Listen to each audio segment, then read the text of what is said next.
உங்கள் குழந்தைக்கு இலவச பிரைவேட் ஸ்கூல் அட்மிஷன் வேண்டுமா? இப்போதே RTE என வாட்ஸ்அப் செய்யுங்கள் 9087788012. தமிழ்நாட்டில் இருக்கிற எல்லாருக்குமே இது ஒரு முக்கியமான அப்டேட். நம்ம மின்சார பயன்பாட்டில் சில மாற்றங்கள் வரப்போகுது. அதுக்கு நாம எல்லாரும் தயாரா இருக்கணும். அது என்ன, நாம அதுக்கு என்ன பண்ணலான்னு டீட்டெயிலா பார்க்கலாம். சரி, வாங்க விஷயத்துக்கு வருவோம். இது ஏதோ சாதாரண நியூஸ் இல்ல. மத்திய மின்துறையே நேரடியா ஒரு எச்சரிக்கை விடுத்திருக்காங்க. ரொம்ப தெளிவா என்ன சொல்லியிருக்காங்கன்னா, அடுத்த மாசத்துல இருந்து சாயங்கால நேரங்கள்ல கரண்ட் பத்தாம போறதுக்கு வாய்ப்பு இருக்குன்னு சொல்லியிருக்காங்க. இப்போ உங்களுக்கு ஒரு கேள்வி வரலாம். சரி, எதுக்கு திடீர்னு இந்த மாதிரி ஒரு பற்றாக்குறை வரப்போகுது? இதுக்கு ஒரு முக்கியமான காரணம் இருக்கு. அது என்னன்னா, நம்ம மாநிலத்தோட மின்சார தேவை இதுக்கு முன்னாடி இருந்ததை விட ரொம்ப ரொம்ப அதிகமாயிடுச்சு. ஆமாங்க, நீங்க கேட்டது கரெக்ட் தான். நம்ம மாநிலத்தோட கரண்ட் யூசேஜ் இருக்கே, அது எல்லா பழைய ரெக்கார்டையும் உடைச்சிடுச்சு. நாம பயன்படுத்துற கரண்டோட அளவு வரலாறு காணாத அளவுக்கு எகிரி இருக்கு. இந்த நம்பரை பாருங்க, 21,060 மெகாவாட்.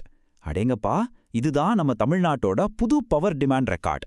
இவ்ளோ பெரிய டிமாண்ட் நம்ம பவர் கிரிட்டுக்கு ஒரு பெரிய பிரஷர் கொடுக்குது இல்லையா? இந்த சார்ட்டை பாத்தீங்கனாலே உங்களுக்கு புரிஞ்சிடும். முன்னாடி இருந்த தேவையை விட இப்போ இருக்கிற உச்சகட்ட தேவை எவ்வளோ ஜாஸ்தியா இருக்கு பாருங்க. இந்த பயங்கரமான வளர்ச்சி தான் இப்போ இந்த பவர் கட் எச்சரிக்கைக்கு முக்கிய காரணம். சரி, இந்த டிமாண்ட் அதிகமானதால நமக்கு என்ன ஆக போகுது? இந்த பவர் கட் வந்தா யார் யாருக்கெல்லாம் பாதிப்பு வரும்னு இப்ப பார்க்கலாம். விஷயம் என்னன்னா, இது யாரோ ஒருத்தரை மட்டும் பாதிக்க போறதில்ல. விவசாயிகளுக்கு மோட்டார் போட கரண்ட் வேணும், ஃபேக்டரிஸ் ஓடணும், அப்புறம் நம்ம வீடுகள்ல மிக்ஸி கிரைண்டர்ல இருந்து நம்ம அன்றாட வேலைகள் வரைக்கும் எல்லாமே பாதிக்கும். சொல்லப்போனா நம்ம எல்லாரையும் இது பாதிக்க போற ஒரு விஷயம். ஐயோ, அப்ப என்ன பண்றதுன்னு பயப்பட வேண்டாம். இந்த நிலைமைய சமாளிக்க நம்ம என்ன செய்யலாம்? அதுக்கு சில சிம்பிள் வழிகள் இருக்கு. அது பத்தி இப்ப சொல்றேன். 2 சிம்பிள் ஸ்டெப்ஸ் தான்.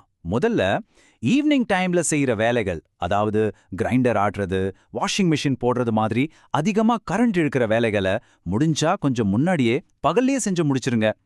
2வது, ஒரு பேக்கப் பிளான் வச்சுக்கோங்க. ஒரு இன்வெர்டர் இருந்தா நல்லது. இல்லன்னா அட்லீஸ்ட் சார்ஜ் பண்ணி வைக்கிற லைட்ஸ் மாதிரி ஏதாவது ரெடியா வச்சுக்கிட்டா ரொம்ப உதவியா இருக்கும். சரி, இவ்ளோ நேரம் நான் சொன்னதெல்லாம் உங்களுக்கு ஞாபகம் இருக்கான்னு டெஸ்ட் பண்ணலாமா? ஒரு குட்டி கேள்வி. மின்சார பற்றாக்குறை அதிகமா வரக்கூடிய நேரம் எது? ஆப்ஷன் ஏ காலை, பி மாலை, சி இரவு. யோசிச்சு உங்க பதில கமெண்ட்ல சொல்லுங்க. பாப்போம் யாரு கரெக்டா சொல்றாங்கன்னு. பெஸ்ட் கமெண்ட்டை நாங்க பின் பண்றோம். இந்த தகவல் ரொம்ப முக்கியம் இல்லையா? அதனால இதை நீங்க மட்டும் தெரிஞ்சுக்கிட்டா போதாது. உங்க ஃபேமிலி, ஃப்ரெண்ட்ஸ்னு எல்லாருக்கும் ஷேர் பண்ணுங்க. அப்போதான் வரப்போற மாசத்துக்கு எல்லாரும் தயாரா இருக்க முடியும். இந்த மாதிரி யூஸ்ஃபுல்லான தகவல்களுக்கு நம்ம பேஜை ஃபாலோ பண்ண மறக்காதீங்க. இந்த விளக்கத்தை முழுசா பார்த்ததுக்கு ரொம்ப நன்றி. உங்கள் குழந்தைக்கு இலவச பிரைவேட் ஸ்கூல் அட்மிஷன் வேண்டுமா?